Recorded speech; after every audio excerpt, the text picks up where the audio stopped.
The crack of bone against knuckle echoed through the dusty street of Victor, Colorado, and Quinlan Dalton knew, before he even turned his head, that someone was dying or about to wish they were. It was July of 1882, and the mining town sat high in the Rocky Mountains, where the air thinned and men's tempers shortened with every strike that came up empty. Quinlan had ridden into Victor 3 days prior with nothing but his horse, his worn saddle, and a determination to leave his past buried somewhere in the Oklahoma Territory. He had been a ranch hand, a cattle driver, and briefly a scout for the Army, but now, at 26 years old, he wanted nothing more than honest work that did not involve looking over his shoulder. The sun beat down mercilessly despite the altitude, turning the main street into a ribbon of pale dust that rose with every footfall. Quinlan had just left the general store with supplies when he heard the first scream. It was a woman's voice, high and terrified, cut short by the unmistakable sound of flesh meeting flesh. His gut tightened, and his boots were moving before his mind caught up. Around the corner, near the livery stable, 3 men had formed a tight circle around something on the ground. The largest of them, a barrel-chested brute with a matted beard, drew back his boot and kicked hard. A woman's cry rang out, weaker this time, and Quinlan saw a flash of dark hair and torn calico fabric. "That is enough," Quinlan said, his voice carrying the kind of quiet authority that made smart men pause. These were not smart men. The bearded one turned, revealing yellowed teeth in a cruel grin. "Move along, cowboy. This does not concern you."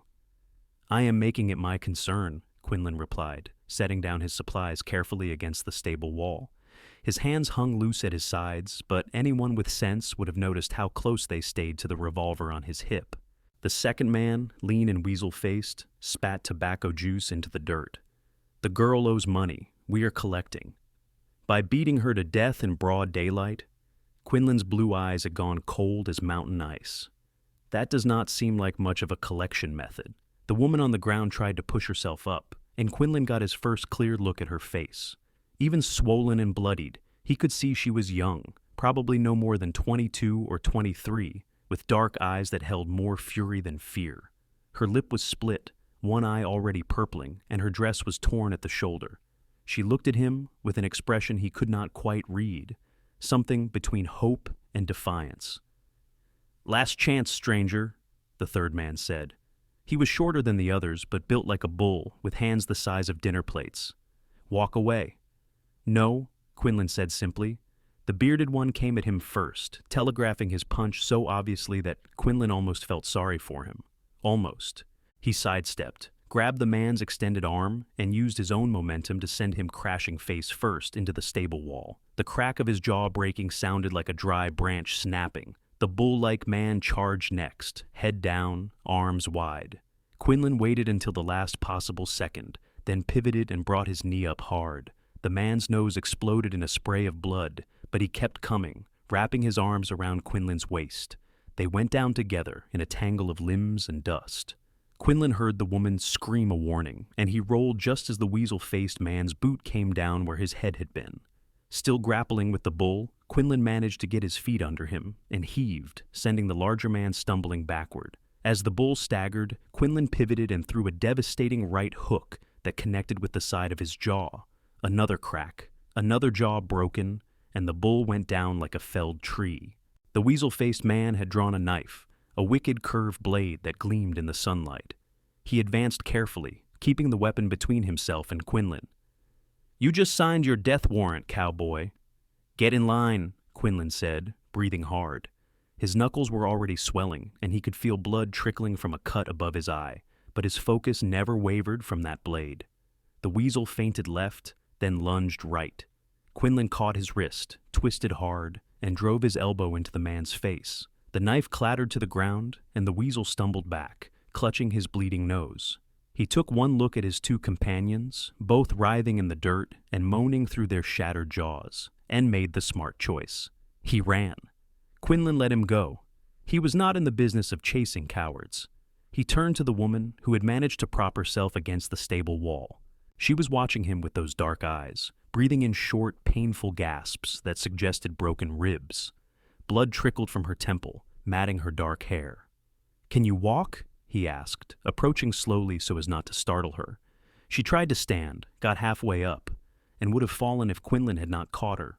Her weight was nothing against him, light as a bird, and when she gasped in pain, he made a decision. "I am going to carry you," he said. "There is a doctor in this town?" "No doctor," she managed, her voice rough. "Not for me." "Then where?" "Boarding house, 2 streets over. Mrs. Fletcher." Quinlan bent and scooped her up as gently as he could, one arm under her knees and the other supporting her back.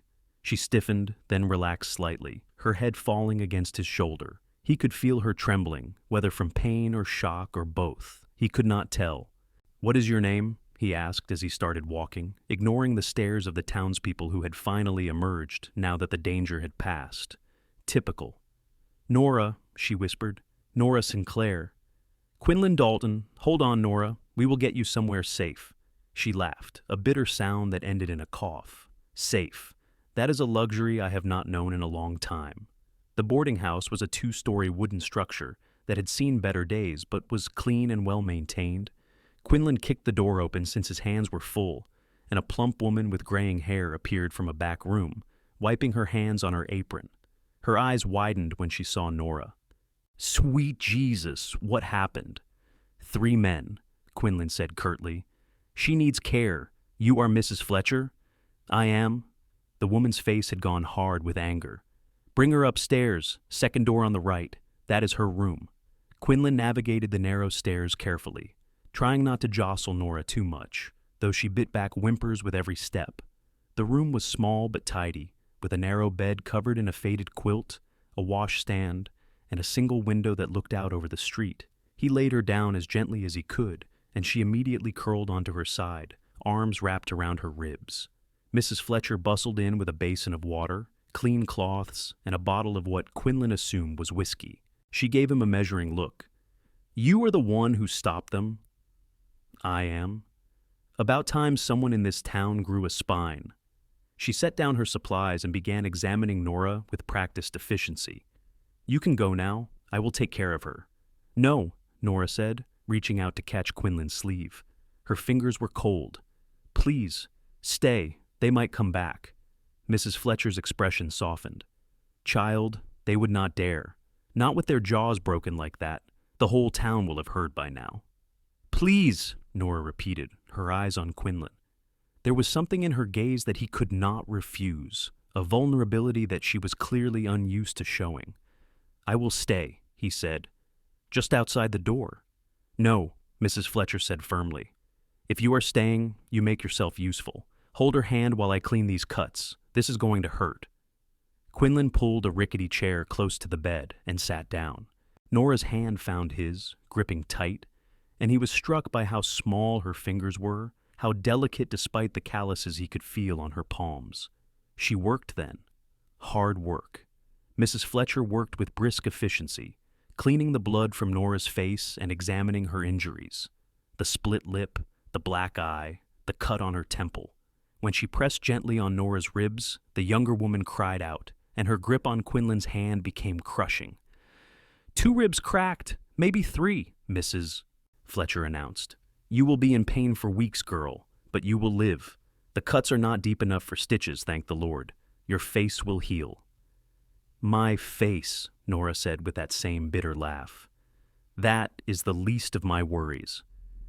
"The men who did this," Quinlan said quietly. "Why?" Nora closed her eyes. "I owe money. To a man named Garrett Pierce. He owns the saloon, the gambling hall, half the businesses in town. My father borrowed money from him 2 years ago to stake a mining claim. My father died in a cave-in last winter. Pierce says the debt transfers to me." "How much?" Quinlan asked. $300. It might as well have been 3,000 for a woman alone in a mining town. Quinlan felt anger kindle in his chest, hot and steady. He knew men like this Pierce, men who preyed on desperation and called it business. "Those men work for Pierce?" he asked. "His enforcers," Mrs. Fletcher said, wringing out a blood-stained cloth. "Billy Knox was the big one, the one with the beard. Tom Bridger is the bull, the weasel who ran, that is Silas Creek. They do Pierce's dirty work." "And the law?" "Marshall Hawkins is in Pierce's pocket," Nora said tiredly. Everyone knows it. There is no law in Victor except Pierce's law. Quinlan sat back, his mind working. He had come to this town to start fresh, to avoid trouble, but he had never been good at walking away from injustice. And he certainly could not walk away from this. Not from Nora, lying broken in her bed because of a debt that should never have been hers to carry. "Rest," he said, releasing her hand carefully. "I will be outside." "Thank you," Nora whispered, "for what you did, for saving me. Anyone would have done the same." "No," she said, opening her eyes to look at him directly. "They would not have. No one else did." He had no answer for that, so he simply nodded and stepped out into the hallway. Mrs. Fletcher followed, closing the door softly behind her. "You seem like a decent man, Mr. Dalton," she said in a low voice.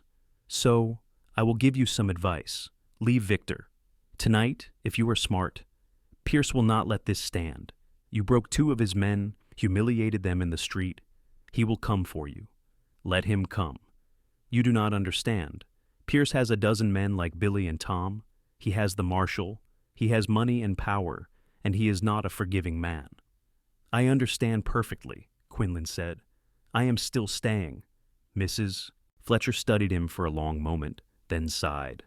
"Men, you are all the same, stubborn as mules." But there was approval in her eyes. "Well, if you are staying, you might as well know the full story. Nora is a good girl, works as a seamstress, takes in laundry, does whatever honest work she can find. She has been trying to pay down that debt for over a year, but Pierce keeps adding interest, fees, costs. She will never be free of it, not unless she agrees to work in his saloon, which is what he wanted all along." "Work in his saloon," Quinlan repeated flatly. "Upstairs," Mrs. Fletcher clarified. "You understand my meaning." He understood. The anger in his chest burned hotter. She refused. Every time. That is why he sent his dogs after her today. To soften her up, he said, to help her see reason. "Mrs.?" Fletcher's voice shook with fury. "I would kill him myself if I thought I could get away with it." "You will not have to," Quinlan said. "I will handle this." "How?" "You are one man. I have been one man before. It has been enough." He spent the rest of the afternoon in that hallway, sitting on the floor with his back against the wall, listening to the sounds of the boarding house around him. Mrs. Fletcher brought him coffee and a plate of stew, which he ate mechanically, his mind elsewhere. Twice he checked on Nora, finding her sleeping fitfully, her face drawn with pain even in unconsciousness. As the sun began to set, painting the sky in shades of orange and purple, he heard boots on the stairs. His hand went to his gun, but it was only a man in a tin star, the marshal, presumably. He was in his 50s, with a drooping mustache and the soft belly of someone who spent more time sitting than standing. "You would be Dalton," the marshal said, not bothering with pleasantries. "I would be. You caused quite a stir today. Broke Billy Knox's jaw in 2 places. Tom Bridger will be eating through a straw for months. They were beating a woman in the street. I stopped them. That woman owes a debt. Mr. Pierce has every right to collect. Not like that, he does not." Marshal Hawkins hooked his thumbs in his belt, trying to look authoritative and failing. "Mr. Pierce is a pillar of this community. He employs half the people in this town. He wants you to know there are no hard feelings about today, but you should move on, first thing tomorrow morning." "No. Son, I am trying to help you here. Pierce is not a man you want for an enemy." "Too late," Quinlan said, rising to his feet. He was several inches taller than the marshal and used every bit of it, looking down at the older man with cold eyes. "You want to arrest me, Marshal? For stopping an assault? For saving a woman's life? Now, I did not say anything about arresting anyone. Then we are done talking." Hawkins bristled, his face reddening, but he was not fool enough to push it. He turned and clomped back down the stairs, muttering under his breath. Quinlan watched him go, then returned to his post outside Nora's door. Night fell, and the boarding house grew quiet. Mrs. Fletcher had retired to her own room, leaving a lamp burning in the hallway. Quinlan dozed lightly, the way he had learned during his army days, aware of every sound and movement. Around midnight, he heard Nora cry out, and he was through her door in an instant. She was sitting up in bed, breathing hard, her good eye wide with fear. "I thought I heard something. I thought they came back." "They did not," he said softly, approaching the bed. "It was just a dream. You are safe." She was shaking, and without thinking, he sat on the edge of the bed and took her hand again. She held on like he was the only solid thing in a spinning world. "I am sorry," she said. "I am not usually so weak." "You are not weak. You are hurt and scared, and that is allowed. Not in Victor. In Victor, if you show weakness, you get eaten alive." She looked at him, and even in the dim lamplight, he could see tears tracking down her bruised face. "Why did you help me? You do not know me. This is not your fight." "Maybe it is now." "You should leave. Pierce will kill you. He has killed before." "So have I," Quinlan said quietly. It was not something he advertised, but it was true. He had killed bushwhackers during his time as a scout, men who preyed on settlers. He had killed a man in Abilene who tried to shoot him in the back over a card game. He did not enjoy killing, but he did not shy from it when necessary. Nora searched his face. "You are serious." "As a bullet." She laughed, a small sound that was almost genuine. "That is a strange expression." "I am a strange man." They sat in comfortable silence for a moment, and Quinlan became aware that he was still holding her hand, that she was still holding his. He should let go, probably. It was not proper. But he did not want to, and she did not seem to want him to either. "Tell me something," she said. "Something about you. I want to think about something other than pain and fear." So he told her about Oklahoma, about growing up on a ranch that never seemed to have enough of anything except work and dust. He told her about his mother, who died when he was 12, and his father, who drank himself to death 3 years later. He told her about joining a cattle drive at 15, lying about his age, and learning that he was good with horses and better with people. He talked until her grip relaxed, until her breathing evened out, until she fell asleep, still holding his hand. He stayed like that until dawn, sitting on the edge of her bed, watching over her. It was foolish, probably. He barely knew this woman, but something had changed in him the moment he saw her in that street. Something had clicked into place like a key in a lock. He could no more leave her now than he could stop breathing. When morning light crept through the window, Nora stirred and opened her eyes. For a moment she looked confused, then she saw him and smiled. It was a small smile, limited by her split lip, but it transformed her face. "You stayed all night." "I did." "You are going to get yourself killed for me, are you not?" "I am going to try very hard not to get killed," he said. "But yes, I am staying." She sat up slowly, wincing with every movement. "Then you need to know what you are up against. Pierce has 12 men on his payroll, maybe more.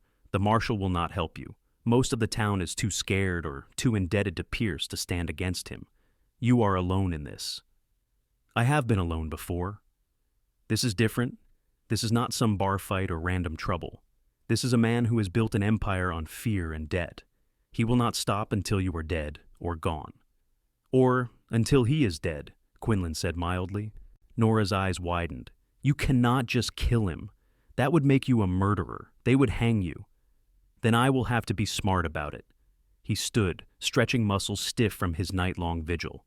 "But first, you need to eat. Get your strength back. Then we will figure out what to do." Mrs. Fletcher had breakfast ready when they came downstairs, Quinlan supporting Nora's weight as she navigated each step carefully. The older woman took one look at them and shook her head, but she was smiling. "You are a sight, the two of you," she said. "Sit down before you fall down." They ate in the kitchen, warm biscuits with gravy and eggs, and Quinlan watched Nora struggle to chew with her injured lip.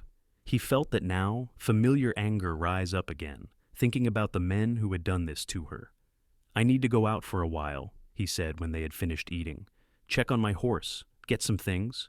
Will you two be safe here?" "Safe enough in daylight," Mrs. Fletcher said. "Pierce's men do their worst work after dark, but you be careful, young man. Word has surely spread by now." Quinlan stepped out into the bright morning, his hand never far from his gun. Victor was waking up, miners heading to their claims, shop owners opening their doors. He could feel eyes on him, conversation stopping as he passed. He was Mark now, the stranger who had challenged Pierce's authority. His horse, a sturdy roan gelding named Flint, was still at the livery where he had left him. The stable boy, a gap-toothed kid of maybe 14, gave him a knowing look. "You are the one who fought Billy and Tom," the boy said. It was not a question. "I am." "Good. They are sons of bitches, pardon my language. Kicked my dog once just for fun. I hope their jaws hurt like hell. I imagine they do. Quinlan checked Flint over, making sure he was well fed and watered. You work for Pierce too? No, sir. This stable belongs to Mr. Henderson. He is one of the few businesses in town Pierce does not own. Where can I find Henderson? He lives above the stable. Want me to fetch him? I would appreciate that. The boy scampered off, and a few minutes later, an older man descended from the loft. He was lean and weathered, with intelligent eyes and a firm handshake. Tom Henderson, he introduced himself. I hear you were the man who stood up to Pierce's dogs. News travels fast. In a town this size, you sneeze at breakfast, someone will be blessing you by lunch. Henderson leaned against a stall door, studying Quinlan. What are your intentions here, Mr. Dalton? Are you a gunfighter looking to make a name, a bounty hunter, or just a fool who does not know when to mind his own business? The last one, probably, Quinlan admitted, but I will not stand by and watch a woman get beaten to death. Noble, also likely to get you killed. Pierce has been running this town for 5 years now. He came in with money from back east, bought up businesses, gave loans to miners who were desperate. Now he owns half of them, one way or another. Anyone who stands against him ends up dead or run out of town. Has anyone tried, really tried? Henderson was quiet for a moment. A man named Jack Riley tried, about 2 years back. He was a former Texas Ranger, tough as they come. Pierce's men ambushed him on the road out of town. They said it was bandits, but everyone knew the truth. After that, the fight went out of people. Well, Quinlan said, maybe it is time for people to find their fight again. You think you can do what a Texas Ranger could not? I think I have to try. Henderson studied him for a long moment, then nodded slowly. What do you need? Information? How many men does Pierce really have? Where does he keep his money? What are his weaknesses? You are planning something. I am. Henderson glanced at his stable boy, then jerked his head toward the back. Come on, let us talk somewhere private. They climbed to the loft where Henderson had a small living space set up. It was sparse but comfortable, with a cot, a table, and a trunk. Henderson poured 2 cups of coffee from a pot on a small stove and settled into a chair. Pierce has 12 men on his regular payroll, Henderson said. Billy Knox and Tom Bridger were 2 of his best, so you have already evened the odds some. The rest are various degrees of competent. Silas Creek, the one who ran yesterday, is fast with a knife but a coward at heart. Then there is Dutch Harmon, Pierce's right hand. He is the dangerous one. Former outlaw, killed at least 6 men that I know of. If Pierce decides to come after you seriously, he will send Dutch. What about Pierce himself? He stays in his office above the saloon most of the time. He is not a fighter, not personally. He lets his men do the dirty work, but he is smart, cunning. He did not build his empire by being stupid. His money? He has a safe in his office, but most of his real wealth is in property deeds, loan papers, that sort of thing. He has got half the miners in this area in debt to him. If something happened to those papers, a lot of people would suddenly be free. Quinlan turned this over in his mind. If those papers disappeared, would people stand with me against Pierce? Some would. Not all, but some. The problem is getting to those papers. The saloon is always guarded, and Pierce's office is locked tight. You would need an army to get in there. Or a distraction. Henderson's eyes lit with understanding. You are planning something bold and probably stupid. Usually the best plans are both. Quinlan sipped his coffee, the gears in his mind turning. I need to know more. About the layout of the saloon, the timing of guards, everything. Can you help me with that? I can ask around quietly, but Dalton, even if you get those papers, even if you burn every debt in this town, Pierce will not let you live after that. He will come for you with everything he has. Then I will have to make sure he cannot. Quinlan finished his coffee and stood. I appreciate the help, Henderson, and the honesty. Just be careful, and think about that girl, Miss Sinclair. What happens to her if you get yourself killed playing hero? It was a fair question, and one that Quinlan had been asking himself, but he knew the answer. If he did nothing, if he walked away, Nora would end up dead or worse. Pierce would not forgive the debt, would not forgive her refusal to work in his saloon. He would grind her down until there was nothing left. Quinlan could not live with that. He made his way back to the boarding house, alert for any sign of Pierce's men, but the streets were quiet. Too quiet, maybe. He found Nora sitting in the parlor with Mrs. Fletcher, working on some mending despite her injuries. She looked up when he entered, and something in her expression made his heart skip. "You came back," she said. "Did you think I would not? I thought you might come to your senses." He pulled up a chair next to her. "I talked to Tom Henderson. He is going to help us." "Help us do what?" "Free you. Free everyone in this town who is under Pierce's thumb." Nora set down her sewing. "Quinlan, you cannot just wave a magic wand and make this all go away. Pierce is too powerful." "Power built on paper is fragile," he said. "If we can destroy his hold over people, if we can take away his debts and his leverage, he is just another man, a man who can be dealt with. You are talking about burning his office, destroying his records. I am talking about setting people free." Mrs. Fletcher had been listening quietly, but now she spoke up. "It would work, you know. Without those debts, without that leverage, Pierce would lose his grip on this town. But it would be dangerous, probably fatal." "Only if we do it wrong," Quinlan said. He looked at Nora, really looked at her, taking in her bruised face and the determination in her eyes. "I need to know something. If I do this, if I risk everything to free you in this town, what will you do? Will you stay in Victor? Will you leave? Will you build a life somewhere else?" The question hung in the air, heavy with meaning neither of them wanted to acknowledge yet. "I do not know," Nora said honestly. "I have lived in Victor for 5 years. It is the only home I remember since my father and I came west. But it is also the place where I have been beaten, threatened, and terrorized. I do not know if I could stay, even if Pierce was gone." "Then leave with me," Quinlan heard himself say.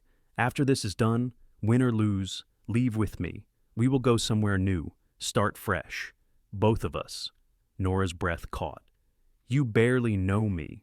"I know enough. I know you are brave and stubborn and stronger than you think. I know you deserve better than this town has given you. I know that when I carried you yesterday, something in me recognized something in you. Maybe that is crazy. Maybe it is too fast. But I am not a man who lies to himself, and I know what I feel." "What do you feel?" she asked quietly. "Like I have been looking for something my whole life without knowing what it was. And then I turned a corner in Victor, Colorado, and found you." "Mrs." Fletcher cleared her throat loudly. "Well, I think I need to check on something in the kitchen. Something that is definitely in the kitchen and not here." She bustled out, leaving them alone. Nora reached out and touched Quinlan's hand, the same hand she had held through her pain the night before. "I feel it too," she admitted.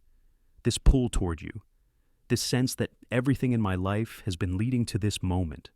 But, Quinlan, I am broken. Not just from yesterday, but from everything. My father died in debt, and I have been drowning in it ever since. I have nothing to offer you." "You have yourself," he said simply. "That is everything." She was crying now, silent tears that tracked down her bruised cheeks, and he reached up gently to wipe them away. She turned her face into his palm, and they stayed like that, suspended in a moment that felt separate from the violence and fear that surrounded them. "If we do this," she said finally, "if we go against Pierce, we need a real plan, something more than just burning papers and hoping for the best." "Agreed. That is why I am gathering information. Henderson is going to help. We need to know guard rotations, building layout, everything." "I can help with that," Nora said. "I know the saloon. I worked there for a few months when I first came to Victor, before I realized what Pierce expected from his girls. I know the layout, the back entrances, where Pierce keeps his keys. You would be putting yourself in danger." "I am already in danger. At least this way I'm doing something about it, instead of just waiting to be beaten again." Her voice was fierce, and Quinlan saw the steel beneath her fear. This woman was a survivor, and she was done surviving passively. They spent the next hour going over everything Nora remembered about the saloon. The main entrance that led to the gambling hall and bar, the stairs up to the cribs where the working girls lived, the back stairs that led directly to Pierce's office, the office itself, with its big oak desk and iron safe and the filing cabinets where he kept his records, the window that overlooked the alley, barred but not impossible to access, the guard who usually sat outside the office door, and how he changed shifts at midnight. "Pierce also keeps a ledger," Nora said. "Not in the safe, but in his desk drawer. He writes down every debt, every payment, every interest charge.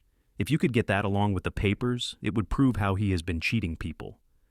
We will need a diversion, Quinlan said, thinking out loud. Something big enough to draw Pierce and his men out of the saloon. A fire, maybe, or a fight. A fight would be better, Nora suggested. A fire might spread, hurt innocent people. But if there was a brawl somewhere else in town, Pierce would send his men to handle it. He likes to maintain order, likes everyone to know he is in control. So, we start a fight, draw off his men, and while they are distracted, we break into the office and destroy the records. We will need help. Even with most of his men gone, there will still be guards. Henderson might know some people willing to stand up. And there is the stable boy, the one whose dog Billy kicked. He seemed eager to cause trouble. They kept planning, working out details, considering contingencies. As they talked, Mrs. Fletcher brought them lunch, and the afternoon sun slanted through the windows, painting everything golden. Despite the danger they were planning, despite the very real possibility that they might not survive the next few days, Quinlan felt something he had not felt in years. He felt hopeful.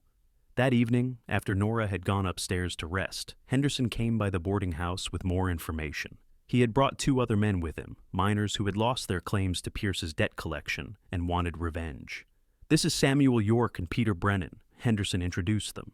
They were both in their 30s, hard-faced men with the look of people who had nothing left to lose. "They want in on whatever you are planning." "It will be dangerous," Quinlan warned. "We know," York said. His voice was rough, like gravel. "Pierce took my claim after my partner died, said I could not work it alone, that I defaulted on the loan. I have been working as a day laborer ever since, barely surviving. If there is a chance to hit back at him, I will take it." "Same here," Brennan added. "He ruined my life, took everything. I would rather die fighting than keep living like this." Quinlan looked at these men, saw the desperation and anger in their eyes, and made a decision. "All right, here is what we are going to do." He laid out the plan, and they listened carefully, asking questions, suggesting modifications. By the time they were done, it was full dark outside, and they had something that might actually work. It was risky, probably crazy, but it had a chance. "When?" Henderson asked. "Tomorrow night," Quinlan said. "The longer we wait, the more time Pierce has to move against us. We hit him hard and fast, before he expects it." They agreed to meet the next evening at the livery stable to finalize preparations. After they left, Quinlan sat alone in the parlor, listening to the sounds of the boarding house settling for the night. He should be scared, probably. He was planning to go against a powerful, ruthless man with only a handful of allies and a rough plan. But all he could think about was Nora, upstairs, and how she had looked at him when he asked her to leave with him. He made his way upstairs quietly and knocked softly on her door. She opened it almost immediately, as if she had been waiting. "Could not sleep?" he asked. "Too much pain, and too much thinking." She stepped back to let him in. "Is the plan set?" "For tomorrow night. We will have 4 of us, maybe more, if Henderson can recruit anyone else." 4 against 12, bad odds. "I have faced worse." She sat on the edge of her bed, and he took the chair, maintaining a respectful distance even though every part of him wanted to be closer to her. They talked about small things, safe things. She told him about learning to sew from her mother, who died when Nora was young, about coming west with her father, full of hope for a better life, about watching that hope die in the dark tunnels of the mines. "He was a good man," she said softly, "but he was not a lucky man. The claim never paid out, and the debt kept growing. He worked himself to death trying to pay it off. In the end, it did not matter. Pierce still got his pound of flesh." "He will not get yours," Quinlan said firmly. "I promise you that. Do not make promises you cannot keep." "I do not." She looked at him, really looked at him, and something shifted in her expression. "Come here," she said quietly. He went, crossing the small space between them, and sat beside her on the bed. She reached up and touched his face, tracing the line of his jaw, and he held very still, barely breathing. "I am afraid," she whispered, "not of Pierce or his men. I am afraid of this, of what I feel for you. It is too much, too fast. It does not make sense. Love does not have to make sense. Is that what this is? Love? I think it might be, or the beginning of it at least, the kind of thing that could grow into love if we give it a chance." She leaned forward, slowly, giving him every chance to pull away. He did not. Their lips met, gentle because of her injuries, and the kiss was soft and sweet and full of promise. When they parted, she rested her forehead against his. "If we survive tomorrow," she said, "I will leave with you. I will go wherever you want to go. I will take that chance on us." "When we survive tomorrow," he corrected, "not if. When." She smiled, and he kissed her again, and for a little while they forgot about Pierce and debt and danger. For a little while there was only them. The next day passed in a blur of preparation. Henderson recruited 2 more men, miners who had been ruined by Pierce. Quinlan checked his weapons, cleaned his gun, made sure he had extra ammunition. Nora drew detailed maps of the saloon's layout, marking every door and window and guard post she could remember. Mrs. Fletcher fretted and prayed and made them all eat, even though no one had much appetite. As the sun began to set, painting the mountains in shades of purple and gold, they gathered at the livery stable, 6 men total, including Quinlan. It was not much, but it would have to be enough. "York and Brennan will start the fight at the Silver Dollar," Quinlan said, going over the plan one last time. "That is the competing saloon on the east side of town. Make it loud, make it messy. Henderson, you and the others will spread the word that there is trouble.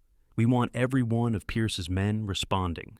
While they are distracted, I will go in through the back of Pierce's saloon, get to his office, and destroy the records." "What about Pierce himself?" Henderson asked. "If he is there, I will deal with him. One way or another, this ends tonight." They synchronized their pocket watches as best they could. The fight would start at 9 o'clock. That would give Quinlan time to get into position and wait for the distraction. If everything went according to plan, he would have maybe 15 minutes before Pierce's men realized something else was wrong. 15 minutes to break into the office, destroy the records, and get out. It was not much time, but it was what they had. As the others dispersed to their positions, Nora appeared from the shadows. She had insisted on coming, despite her injuries, and Quinlan had not had the heart to refuse her. She would wait with the horses, ready to run if everything went wrong. "Be careful," she said, adjusting his collar needlessly. "Please, be careful." "I will come back to you," he promised. "We have a life to start, remember?" She kissed him then, in the dusty stable with his horse watching, and he held her close, feeling the rapid beat of her heart against his chest. Then it was time, and he had to let her go. The walk through Victor's darkening streets was tense. Quinlan kept to the shadows, avoiding the main thoroughfare where people gathered. He could hear piano music drifting from the saloons, laughter and shouting, and the general cacophony of a mining town on a Friday night. Normal sounds, but tonight they felt ominous. The alley behind Pierce's saloon was narrow and dark, lit only by a single lamp above the back door. Quinlan pressed himself against the wall and waited, counting down the minutes in his head. At exactly 9 o'clock, he heard shouting from the east side of town. The fight had started. For a few minutes, nothing happened. Then the back door of the saloon burst open, and 4 men came running out, heading toward the commotion. Quinlan recognized Silas Creek among them, his weasel face tight with concern. They ran past without seeing him, and Quinlan breathed a silent thanks for the darkness. He waited another minute to make sure no one else was coming, then approached the back door.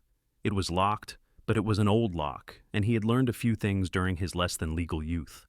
A few seconds with a thin piece of metal from his pocket, and the lock clicked open. Inside was a narrow hallway that smelled of stale beer and tobacco smoke. Quinlan moved quickly but quietly, his gun drawn, every sense alert. He could hear voices from the main room of the saloon, but the back area was deserted. Everyone had gone to deal with the fight. The stairs to Pierce's office were right where Nora had said they would be. Quinlan took them 2 at a time, pausing at the top to listen. He could hear someone moving around inside the office. Pierce himself, probably. Good. It was time to end this face-to-face. He tried the door handle, locked. He knocked, 3 sharp raps. "What is it?" Pierce's voice, irritated. Quinlan lowered his voice, making it rough. "Trouble at the Silver Dollar. Dutch sent me to tell you." The lock clicked, and the door opened. Garrett Pierce was a man of average height but significant girth, dressed in an expensive suit that did nothing to hide his bulk. He had a round face, small eyes, and the smug expression of a man who believed himself untouchable. That expression changed to shock when he saw Quinlan. "You," he said. "Me," Quinlan agreed, and shoved his way into the office, closing the door behind him. Pierce stumbled backward, reaching for the desk drawer where Quinlan assumed he kept a gun. Quinlan was faster, his revolver coming up to point directly at Pierce's chest. "I would not do that," Quinlan said mildly. Pierce froze, hands raised. "Do you know who I am? Do you know what I can do to you? I know exactly who you are. You are a man who preys on desperate people, who beats women in the street when they do not give you what you want, who has built an empire on suffering." Quinlan moved to the filing cabinets, never taking his eyes or his gun off Pierce. "Where are the debt records? You are insane. You will never get away with this. My men will be back any minute. Your men are busy. Now, the records. Tell me, or I will find them myself, and you will not enjoy the process." Pierce's face had gone pale, sweat beading on his forehead. The filing cabinets, top two drawers. Quinlan opened them one-handed, his gun still trained on Pierce. Inside were dozens of folders, each labeled with a name. He recognized some of them from conversations with Henderson and the others. All the people Pierce had ruined, all the lives he had destroyed, reduced to paper and ink. "The ledger," Quinlan said. Nora Sinclair mentioned a ledger. "Desk drawer, right side." Quinlan pulled it open and found a leather-bound book filled with neat handwriting. Every debt, every payment, every bit of interest and fees. It was all here, the entire scope of Pierce's operation. He backed toward the window, keeping Pierce covered. "You have been stealing from these people, charging illegal interest, manufacturing debts. If this ledger ever saw a real judge, you would hang. You think anyone will care? You think the law means anything out here? Maybe not, but justice means something." Quinlan opened the window, feeling the cool night air rush in. "You are done, Invictor Pierce. Done hurting people. Done playing king." He pulled a match from his pocket and struck it on the windowsill. The flame flared bright in the dim office. "No!" Pierce lunged forward, and Quinlan made a split-second decision. He could shoot the man, end this permanently, but he was not a murderer, not if he could help it. Instead, he sidestepped and brought his gun down hard on the back of Pierce's head. The man dropped like a stone.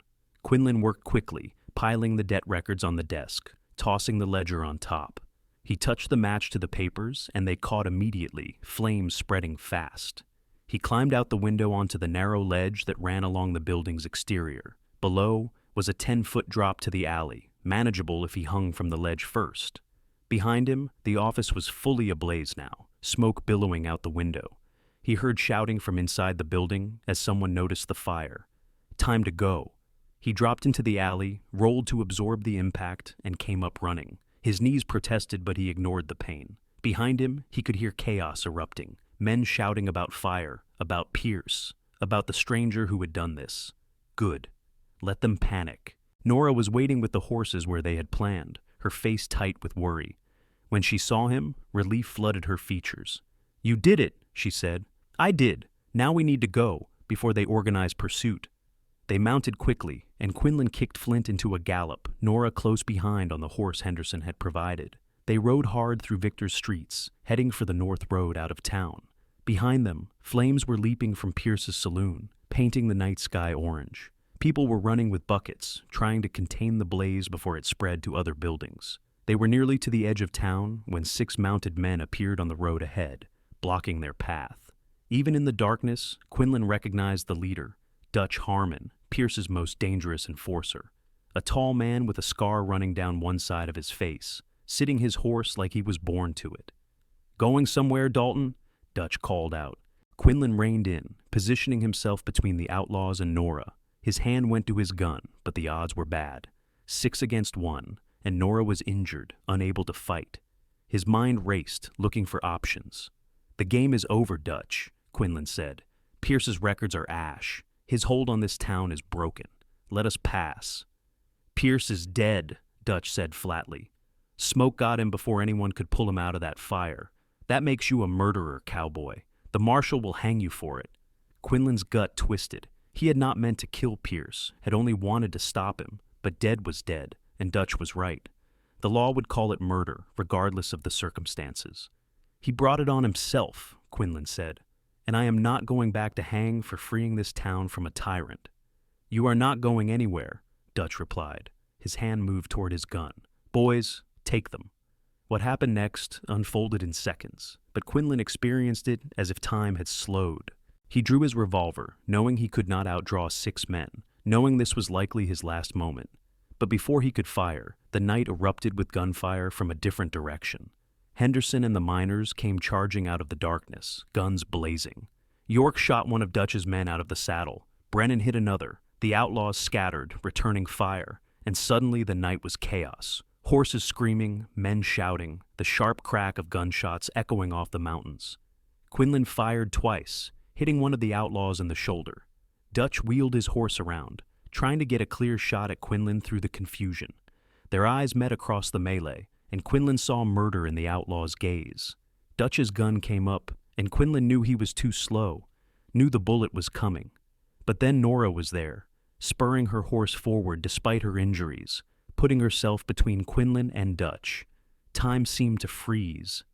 Quinlan opened his mouth to scream no, but the word had not even formed when Dutch's gun barked. The bullet took Nora high in the shoulder, spinning her halfway around in the saddle. She gasped, clutching at the wound, and started to fall. Quinlan caught her, pulled her across his saddle, and fired 3 times at Dutch. The first shot missed. The second hit Dutch's horse, which reared and threw its rider. The third caught Dutch in the chest as he tried to rise. The outlaw went down hard and did not move again. The surviving outlaws, seeing their leader fall, lost their nerve and fled into the darkness. Henderson and his men let them go, more concerned with regrouping and checking for injuries. But Quinlan only had eyes for Nora. She was conscious but pale, blood spreading across her shoulder. The wound was not immediately fatal, but she needed help, needed a doctor. "Hold on," he whispered, pressing his hand over the wound to slow the bleeding. "Just hold on, Nora, please." "I told you," she managed, her voice weak but with a ghost of her usual spirit. "I told you not to make promises you cannot keep." "I am keeping it," he said fiercely. "You are not dying. I will not allow it." Henderson rode up, took one look at Nora, and swore. "There is a doctor in Cripple Creek, about 10 miles west. Old Doc Morrison. He is good if we can get to him in time." "Then we ride," Quinlan said. "Now." They rode through the night, Quinlan holding Nora against his chest, feeling her blood soak into his shirt. She drifted in and out of consciousness, murmuring things he could not quite hear. He talked to her constantly, telling her about all the places they would go together, all the things they would see. Oklahoma first, to show her where he came from. Then maybe California, to see the ocean. Or north to Montana, where the land was still wild and free. It did not matter where, as long as they were together. Cripple Creek appeared out of the darkness like a miracle, its lights warm and welcoming. Henderson knew where the doctor lived and led them straight there. Doc Morrison was an older man with kind eyes and steady hands. He took one look at Nora and had them carry her into his surgery, a clean room that smelled of carbolic acid and medicine. "You all wait outside," the doctor ordered. "I will do what I can." The wait was agony. Quinlan paced in the doctor's small parlor, his hands still covered in Nora's blood, his mind replaying the moment Dutch's gun fired. She had saved his life without hesitation, put herself in harm's way for him. And now, she might die because of it. Henderson sat in a chair, nursing his own minor injuries. York and Brennan were outside, keeping watch. The other miners had stayed behind in Victor to make sure the truth of what happened got told. That Pierce had been a criminal, that Quinlan had been trying to free the town, that Dutch had been the real murderer. It would not matter if Nora died. Nothing would matter. The surgery door opened, and Doc Morrison emerged, wiping his hands on a towel. His expression was neutral, giving nothing away. "She will live," he said, and Quinlan's legs nearly buckled with relief. The bullet went through clean, missed the major blood vessels. She lost a lot of blood, and she will need time to heal, but she is strong. She will make it. "Can I see her?" "She is sleeping now from the laudanum, but yes, you can sit with her." Nora looked small and fragile in the doctor's bed, her shoulder bandaged, her face even paler than before. But she was breathing steadily, and when Quinlan took her hand, he felt her fingers flex weakly in response. He sat there all night, holding her hand, watching her sleep. As dawn broke over the mountains, painting the sky in shades of the pink and gold, he made a silent vow. He would spend the rest of his life making sure she never regretted saving him. He would give her everything he had, everything he was. She had given him hope when he had none. She had shown him what it meant to care about someone more than himself. She had changed him, fundamentally and forever. Around mid-morning, her eyes fluttered open. She looked confused for a moment, then focused on him and smiled weakly. "You are still here," she whispered. "I told you, I am not going anywhere without you. What happened after I was shot? Dutch is dead. His men ran. Henderson and the others got us here. The doctor says you will be fine. You just need time to heal." She absorbed this information quietly. "And Pierce? Dead. The fire got him. I did not mean for that to happen, but I cannot say I am sorry it did. The debts? Gone, burned, the people of Victor are free." Tears welled in her eyes. "My father's debt. It is really gone? Every trace of it. You do not owe anyone anything. You are free, Nora. Finally free." She started to cry then, deep sobs that shook her body despite her injury. Quinlan held her carefully, letting her release all the fear and pain and grief she had been carrying. When the storm finally passed, she looked up at him with red-rimmed eyes. "What do we do now? We heal, both of us, then we start that life we talked about, together." "Together," she agreed. "I like the sound of that." They stayed in Cripple Creek for 3 weeks while Nora recovered. Doc Morrison would not let her travel until the wound had closed properly and she had regained her strength. Quinlan used the time to sell Flint for a good price and buy a sturdy wagon and 2 horses. If Nora was going to be traveling, she needed to do it in comfort, not on horseback with a healing gunshot wound. Word from Victor was encouraging. With Pierce dead and his records destroyed, the town had held a meeting and formed a proper town council. They had elected Henderson as interim mayor and one of the honest miners as marshal. The debts were officially voided, the people freed from Pierce's tyranny. There was talk of rebuilding, of making Victor into a real town instead of just a collection of desperate people scratching for gold. Several people sent messages thanking Quinlan for what he had done. A few even sent money, though he tried to refuse it. They insisted, saying it was the least they could do for the man who had freed them. He used it to buy supplies for the journey and put the rest aside for their future. Mrs. Fletcher sent a particularly warm letter, along with a bundle of Nora's clothes and personal belongings. She wrote that the boarding house was thriving now that people had money to pay rent and that she hoped to see them again someday. She ended with a postscript that made both Quinlan and Nora laugh. "Do not wait too long to make an honest woman of her, Mr. Dalton. I may be in another state, but I will find out, and I will be disappointed."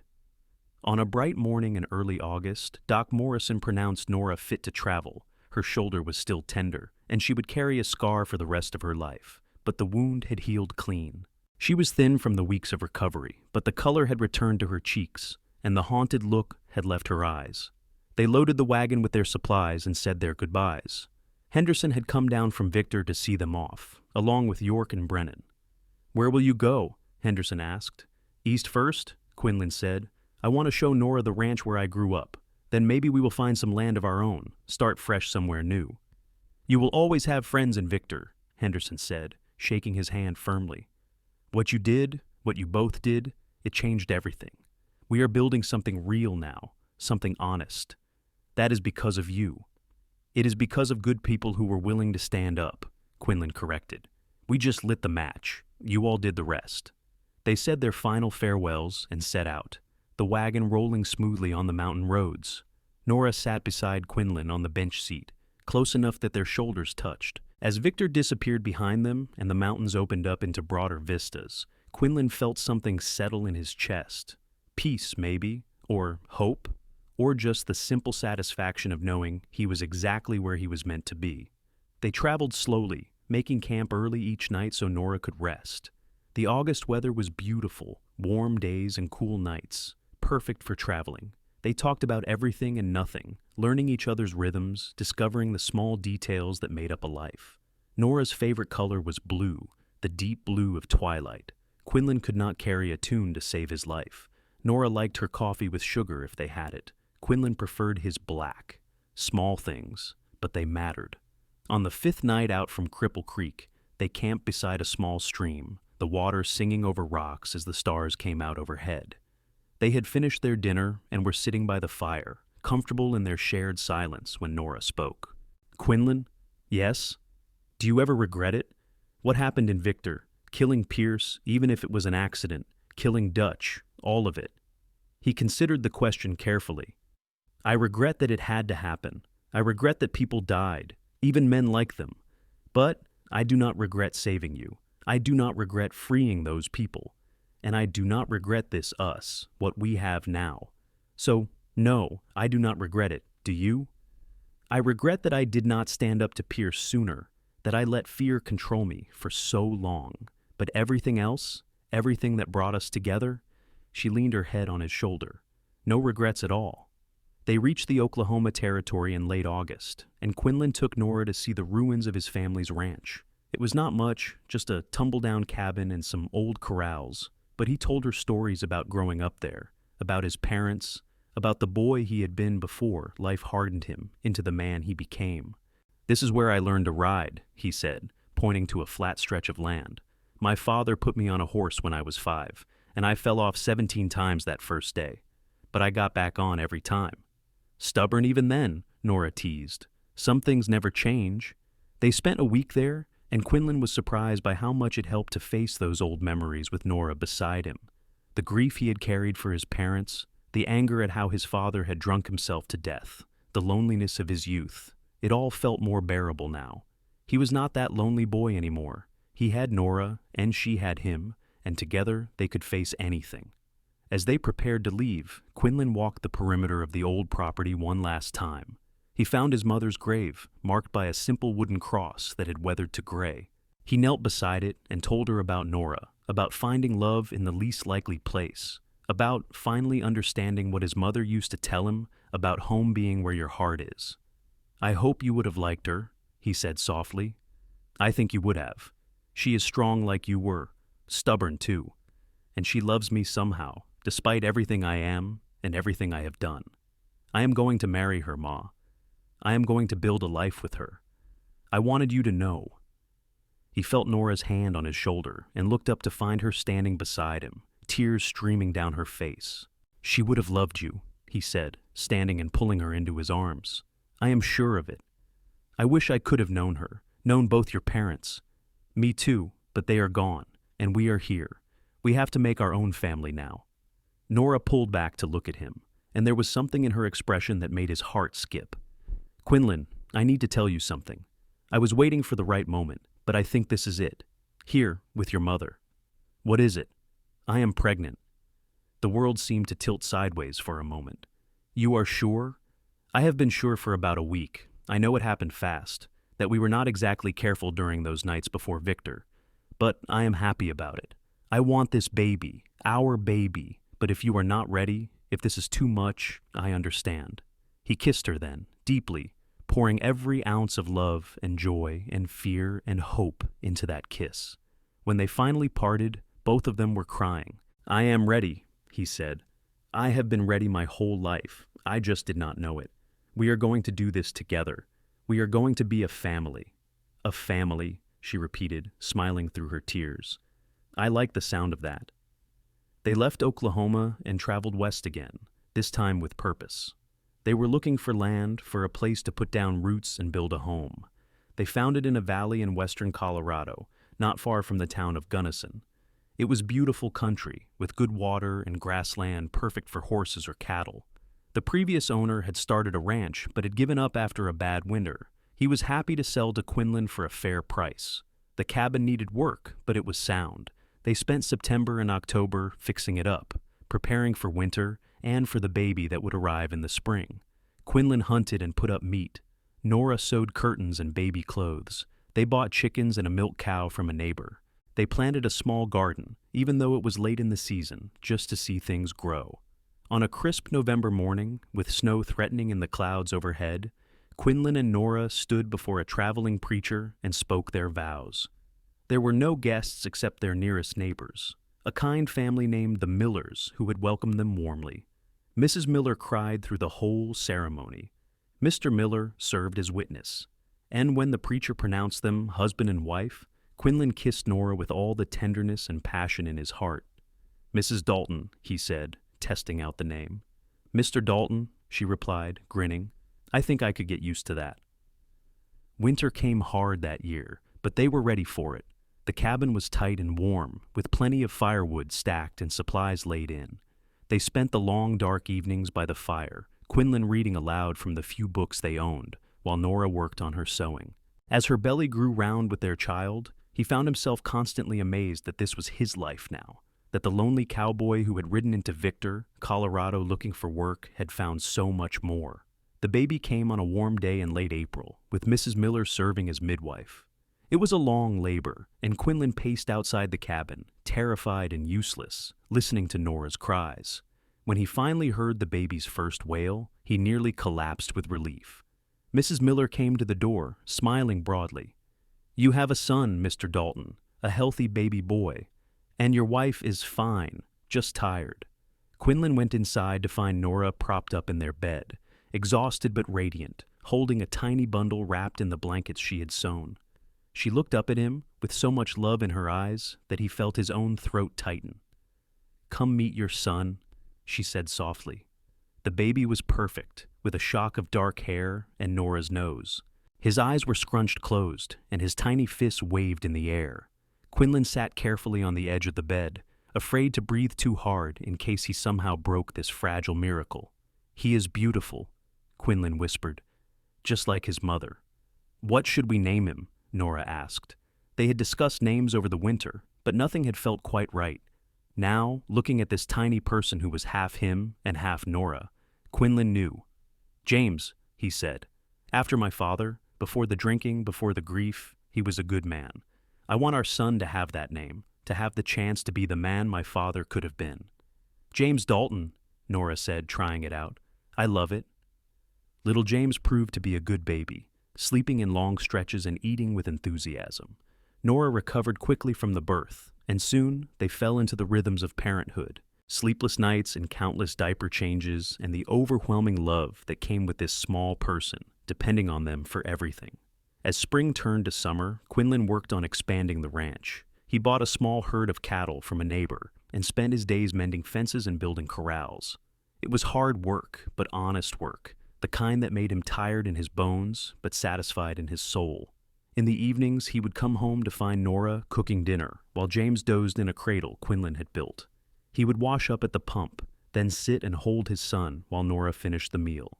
These simple moments, these ordinary days, they were everything he had ever wanted without knowing he wanted them. One evening in July, exactly 1 year after he had broken 2 jaws in Victor's dusty street, they sat on the porch watching the sunset paint the mountains gold and purple. James was asleep in Quinlan's arms, and Nora leaned against his shoulder. "Do you ever think about that day?" she asked. "The day we met?" "Every day," he admitted. "How could I not? It changed my entire life." "Mine too. I was so broken then, so hopeless. And then you came around that corner, and everything changed." "You were never broken," Quinlan said firmly. "Hurt, yes. Scared, yes. But never broken. You were the strongest person I had ever met. You still are." "We are strong together," she corrected. "That is what I have learned this year. Alone, we were both just surviving. But together, we are living. Really living." He kissed the top of her head, breathing in the scent of her hair, feeling the solid weight of his son in his arms. She was right.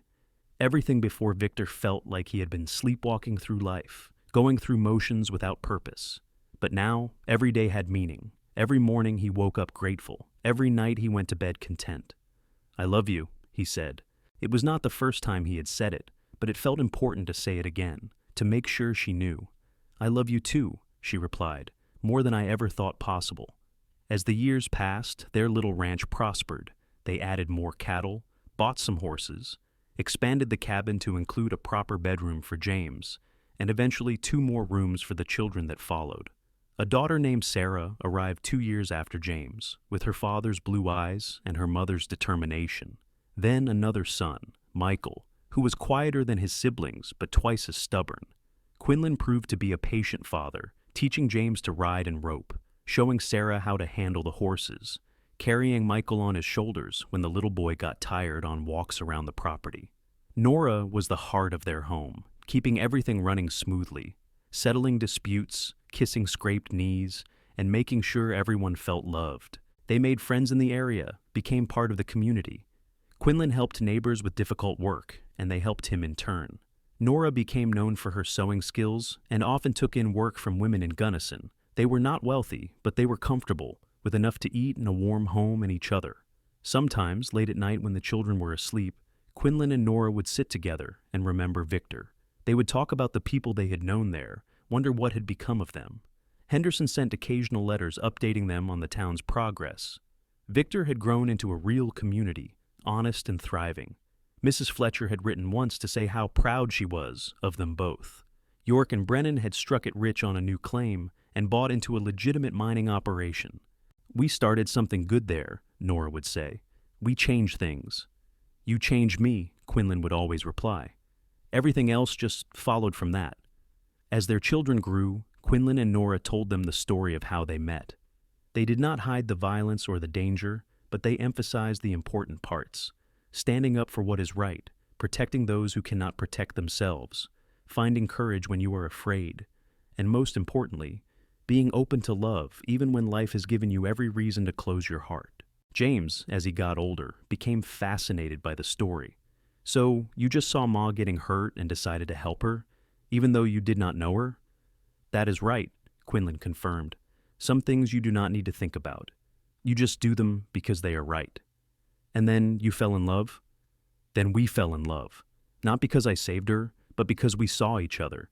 Really saw each other. And we decided that whatever happened, we wanted to face it together." Sarah, always the romantic, loved the story for different reasons. "It is like something from a book," she would sigh. "Pa rescuing Ma from the bad men." "Your father did rescue me," Nora would say, "but I rescued him too, in my own way. That is what love is, Sarah. Two people rescuing each other over and over every day in small ways and big ones." Michael, the quiet one, asked the question that cut to the heart of things. "Were you scared, Pa, when you fought those men?" Quinlan thought about it carefully before answering. "I was terrified, but I was more scared of what would happen if I did nothing. Fear is normal, son. Everyone feels it. The trick is not letting it stop you from doing what needs to be done." The years turned into decades. Their children grew up, strong and capable, and eventually left to start lives of their own. James became a rancher like his father, taking over their property when Quinlan and Nora were ready to retire. Sarah married a good man from Gunnison and opened a dress shop. Michael, to everyone's surprise, became a teacher, believing that education was the key to building better communities. Quinlan and Nora moved to a smaller house on the edge of their property, a cozy place with a view of the mountains and a porch perfect for watching sunsets. They filled their days with simple pleasures: tending a garden, riding horses when Quinlan's knees allowed it, reading, and most importantly, spending time with their grandchildren. On their 40th wedding anniversary, their entire family gathered for a celebration. James and his wife brought their 4 children. Sarah came with her husband and 3 daughters. Michael arrived with his wife and twin boys. The house was full of noise and laughter and love, exactly the way Quinlan and Nora liked it. That evening, after everyone had eaten and the younger children had been put to bed, the adults sat around a fire under the stars. Someone asked Quinlan to tell the story of how he and Nora met, and even though they had all heard it countless times, everyone grew quiet to listen. Quinlan told it well, after so many years of practice.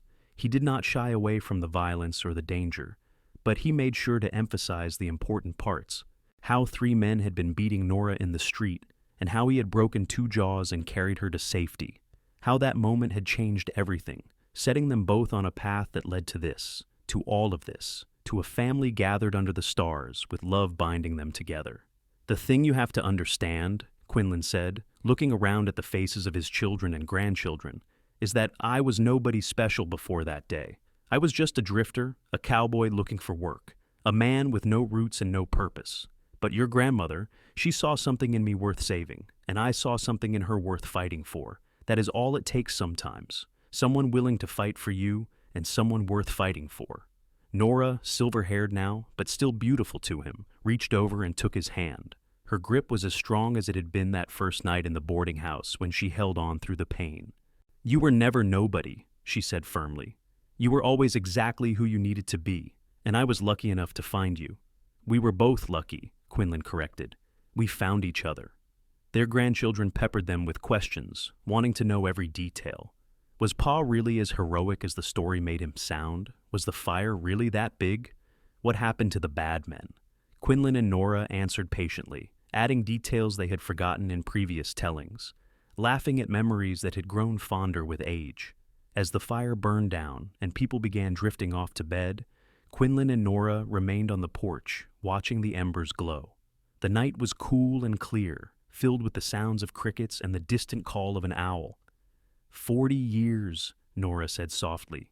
Can you believe it? Some days it feels like forever. Other days it feels like yesterday that I carried you through Victor's streets. Your back probably could not handle carrying me now, she teased. I would manage. For you, I would always manage. She leaned her head on his shoulder, and they sat in comfortable silence, the kind that only comes from decades of knowing someone completely. They had weathered storms together, both literal and metaphorical. They had buried parents and friends, celebrated births and weddings, faced hardships and joys. Through it all, they had held on to each other, that first desperate grip in a Victor boarding house transforming into something deeper and more enduring than either could have imagined. Do you have any regrets? Nora asked. It was a question she had asked before, over the years, and his answer had always been the same. Not a single one, Quinlan said. Every choice I made, every path I took, it led me to you. How could I regret any of it? Even Pierce? Even the men you killed? I regret that it was necessary. I regret that the world can be cruel enough to require such things.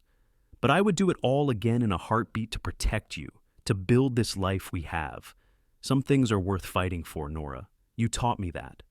I think we taught each other, she said. I was so scared back then, so beaten down. But you showed me that I could be strong, that I could fight back, that I could have a life beyond just surviving. You gave me hope. And you gave me purpose. Before you, I was just existing. After you, I started living. They stayed on the porch until the fire died completely, and the stars began to fade with approaching dawn. Inside, their family slept peacefully, 3 generations bound by love and the story of a cowboy who broke 2 jaws in a dusty street and found his whole world in the woman he carried to safety. As Quinlan helped Nora to her feet and they walked slowly into their home, he thought about that day in Victor one more time. He thought about the violence and the fear, the flames and the blood. But mostly he thought about the moment when he first saw Nora's face, bruised and defiant, and felt something in his chest click into place. Recognition, maybe, or destiny. Or just the simple truth that some people are meant to find each other, no matter how impossible the circumstances. They had built a good life, he and Nora. They had raised children who knew how to be kind and strong. They had created a home filled with love and laughter. They had grown old together, their love deepening with every year, every challenge, every quiet moment, stolen in between the chaos of living. And it all started with 3 men beating a woman in the street and a cowboy who decided that some things were worth fighting for. As Quinlan drifted off to sleep that night, Nora's hand in his, he felt nothing but gratitude for that day in Victor, for the courage to intervene, for every moment that followed, for the life they had built together, brick by brick, day by day, choice by choice. He had ridden into Victor, Colorado, looking for work and found everything he never knew he needed: love, purpose, family, home. And as he closed his eyes for the last time, surrounded by the echoes of his grandchildren's laughter and the solid warmth of Nora beside him, Quinlan Dalton died, knowing he had lived a life worth living. Nora followed him 6 months later, her heart simply deciding it had had enough without him. Their children found her in their porch swing, a smile on her face, looking toward the mountains where Quinlan had proposed so many years ago. They buried them together on a hill overlooking the ranch, under a large cottonwood tree they had planted the year James was born. The whole family gathered, along with friends and neighbors, and even a few people who had traveled all the way from Victor to pay their respects. James spoke at the funeral, his voice strong despite his tears. My father told me once that some things you do not need to think about. You just do them because they are right.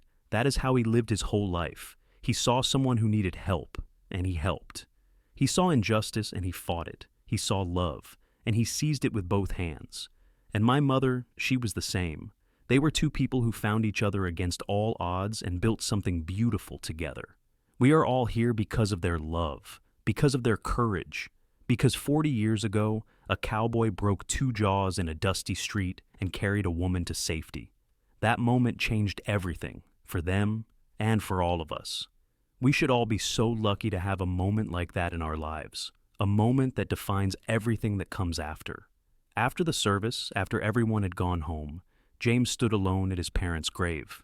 The sun was setting, painting the sky in the same shades of gold and purple his father had loved. He thought about all the stories his parents had told, all the lessons they had taught. He thought about legacy and love and the courage it takes to fight for what matters. And he understood, finally and completely, what his father had meant all those years ago. Fear is normal. Everyone feels it. The trick is not letting it stop you from doing what needs to be done. Quinlan Dalton had done what needed to be done, and it had made all the difference. For himself, for Nora, for their children and grandchildren, for everyone whose lives they touched. One moment of courage, one decision to stand up when everyone else looked away, and the entire world shifted. That is the power of love, James thought. That is the power of choosing to fight for what is right, even when it is dangerous, even when it is hard, even when you are terrified. His parents had taught him that, lived it every day of their lives.